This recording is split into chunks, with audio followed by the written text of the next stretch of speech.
The Boston Red Sox have now won 7 straight, and they pushed the Angels' losing streak to 14, which is a franchise record for the Angels. And the Red Sox have picked up another series win, and they will have a chance for their second 4-game series sweep this year against the Angels, with Nick Pivetta on the mound facing Shohei Ohtani. But the Red Sox, another 1-0 victory. Nate struggled, but he didn't give up any runs. Red Sox bullpen also didn't give up any runs. And a good outing for the Red Sox pitching. Angels pitching was good as well, but they just couldn't keep the Red Sox off the scoreboard, and that was the difference in the game. My name is Derek, and this is Red Sox Recap on Bleacher Brawls, and let's get into it. So obviously, this was a very big pitching game once again. The second game this series, the Red Sox have won 1-0, and it's the first time since Alex Cora was. It's the first time the Red Sox have done that since Alex Cora was last playing for the Red Sox. The Red Sox did it when he was playing for them, and they had 2-1-0 win victories in the same series, and the pitchers in that were Josh Beckett and John Lester. Now they do it here in this Angels series with 2-1-0 victories with a complete game shutout for Michael Wacha. And now this 1-0 effort with Nate Eovaldi starting, and then the bullpen getting in on the fun. Only 1 run scored, so it's the second game of the series that's happened. So not a lot to talk about offensively. Both teams had 7 hits. Arroyo, Vasquez, Bogart, Story, Dahlbeck, Pilecki, and Bradley were the hits for the Red Sox. Ohtani, Adele, Walsh, Duffy, Juan Lagares with 2, and then Brandon Marsh were the hits for the Angels. The Angels drew 0 walks. The Red Sox drew 3 from JD Martinez, Alex Verdugo, and Bobby Dahlbeck. So not a lot in terms of getting guys on base and scoring runs. But the pitching was there from both sides. To start with the Angels, Reed Detmers, 4 1/3, no runs given up. Archie Bradley went 2/3 of an inning, no runs given up. Herget went an inning, gave up the run that was eventually the game winner at the end of it, with Bobby Dahlbeck having that RBI double, which scored Alex Verdugo.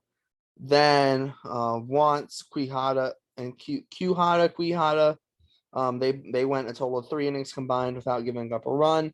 The Red Sox pitching obviously didn't give up a run the whole time, and also didn't give up any walks tonight.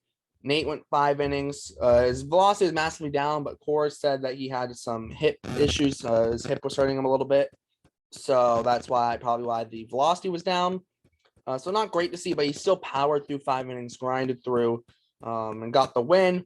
Tyler Danish, Jake Diekman both went an inning. Didn't give up anything. Schreiber went an inning and a third. Didn't give up anything. And Matt Strahm went 2/3 of an inning to pick up a save, his 3rd of the season.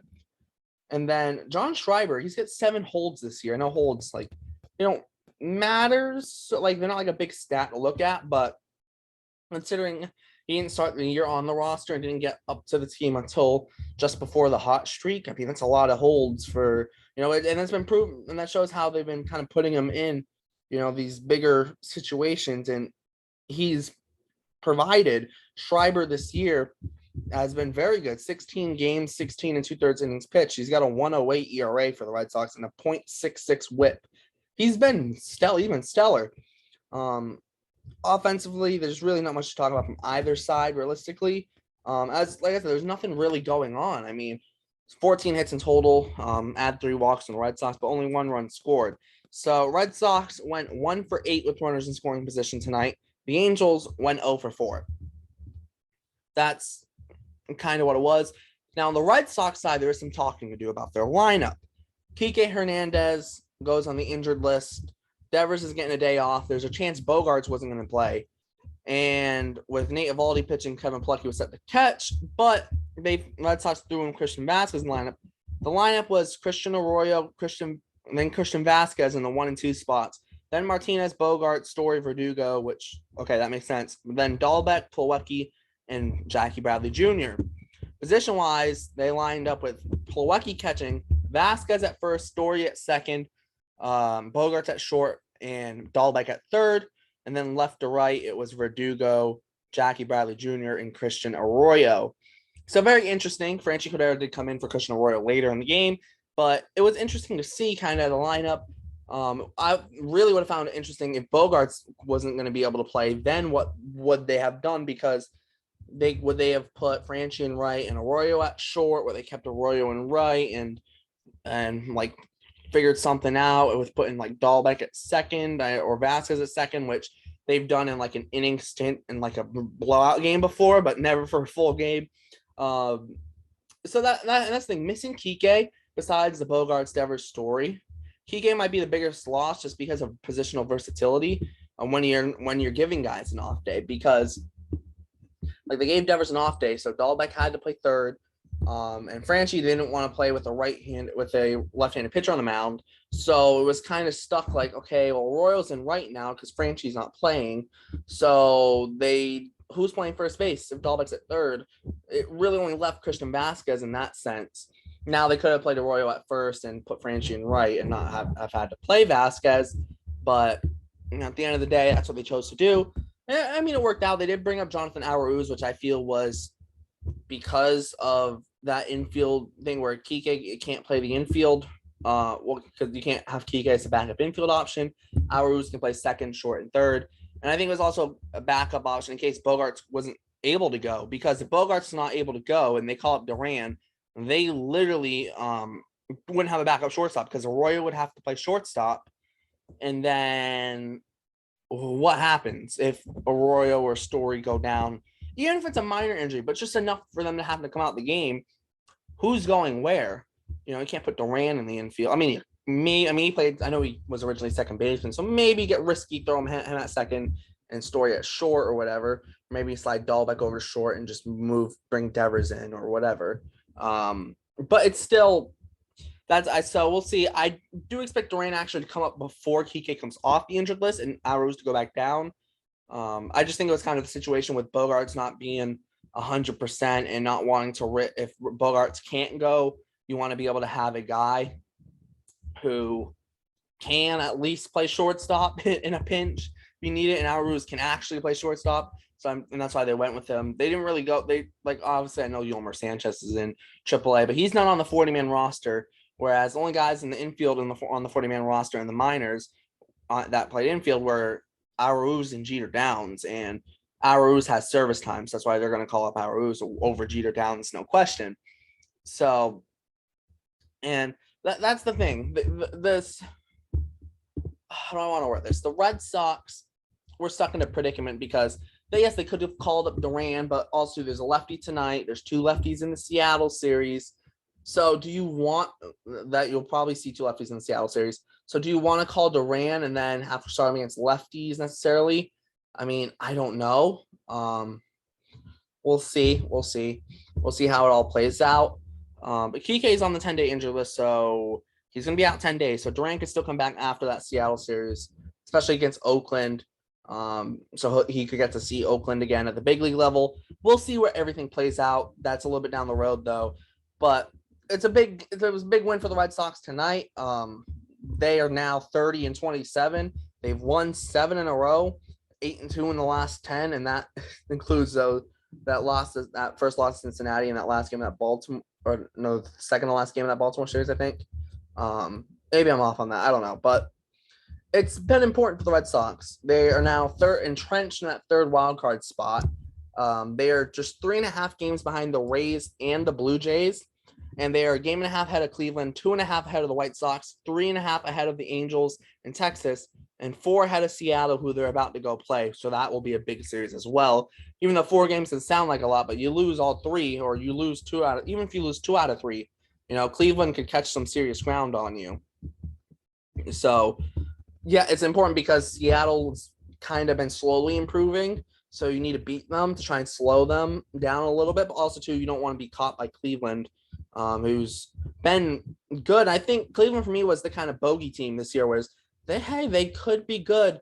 I mean, I was wondering whether Cleveland could potentially be in on like Matt Olson or a couple guys. It ended up, obviously, didn't really make sense for them to do it, but they could sneak into the playoffs. People are going to focus on the Red Sox. The Angels kind of collapsed. The White Sox were good last year. They just struggled this year. Texas, has been somewhat near it. Seattle was good last year. But don't count out Cleveland. Cleveland's good. And They're like surprisingly good. They are 500 on the dot right now, which I wouldn't say maybe 500 isn't good, but like in comparison, like considering where they are on the standings, just a game and a half out of the playoffs, that's a lot of people probably figure that they weren't going to be sticking around there. They'd probably be a little bit off the third wild card spot.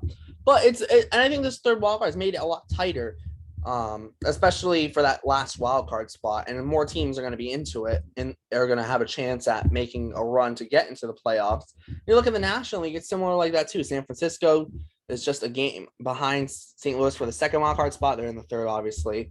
Atlanta's only a game behind San Francisco, though. Philly's 3.5 back. Arizona's 4.5 back. So it's not as close to the National League, but there's still, there in the American League, there could be up to 10 teams that you could see fighting for a playoff spot, maybe even 11, depending on who gets hot. The only ones who right now you can look and be like, yeah, they're 100% out of it is Oakland and Kansas City. And in the National League, the only teams you can really look at and be like, they're 100% out of it is Cincinnati and Washington. So obviously teams like Chicago or Colorado, who's just over 5 games back, and then the AL teams like Detroit and Baltimore, they're not 100% out of it yet, but they're starting to get a little bit close. But they, like I said, all it takes is one hot stretch, and they could start closing in on some teams. So that's the one thing. How will the playoff picture shape up with this new wild card to affect? And it's going to affect the Red Sox, especially because right now they're 4th in the AL East. Can we see 4 AL East teams in the playoffs? I think that's been a option that we've all kind of looked at and be like, yeah, it's a possibility. I don't think anyone actually expected it in a sense that it's like, okay, someone's going to miss the playoffs out of those 4. But who knows? Maybe it won't happen. We'll see how everything plays out. It's a big win today for the Red Sox. They can sweep tomorrow. And they're 6-0 so far on this West Coast road trip. I think everyone said, hey, they go 7-3 or 500 after this road trip. We will take that. Well, right now they're 6-0. So by that case, 1-3 the rest of the way isn't good enough now. Now you're looking at it like, okay, we got to at least go 8-2, at least. And most likely where you're looking at it and going, 9-1, realistically, even not 8-2, yeah, but we should push for 9-1. And if we get 10, that'd be amazing. So I think that's where the Red Sox stand right now. And the further we get into June, we'll really start seeing them play out as well. And then once we get into July and the Red Sox are playing all these division games, that's where we'll really find out what this Red Sox team this year is made of. Because it seems like they're getting hot now, but they still aren't playing division opponents. So we'll see how they really are, how they really look when we get, end of June and into July. We'll see what they really look like, and see what they look like against the other AL East teams that aren't the Baltimore Orioles. So I think that's going to wrap this one up. Thanks for tuning in, obviously. Make sure to check out everything in the description. The website, the podcast, the Instagram, the Twitter, all the crew's Twitters are also down there.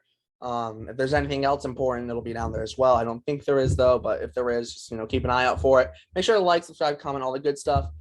We did a Twitter space during the Red Sox game. Obviously, the Celtics game is going on, so I know a lot of people are probably watching that. But just a heads up, we might be doing some Twitter spaces during games, so just something to keep an eye out for. We actually recorded our podcast on that Twitter space, so make sure to check out our podcast. That one will be up. There's a bunch of us in there, like 6 or 7 of us from the group in there, so make sure to check that out. And make sure to check out all our previous videos, game recaps, prospect videos, and all the other ones. This is Red Sox Recap on Bleacher Brawls. Thanks for tuning in. My name is Derek, and we'll see you next time.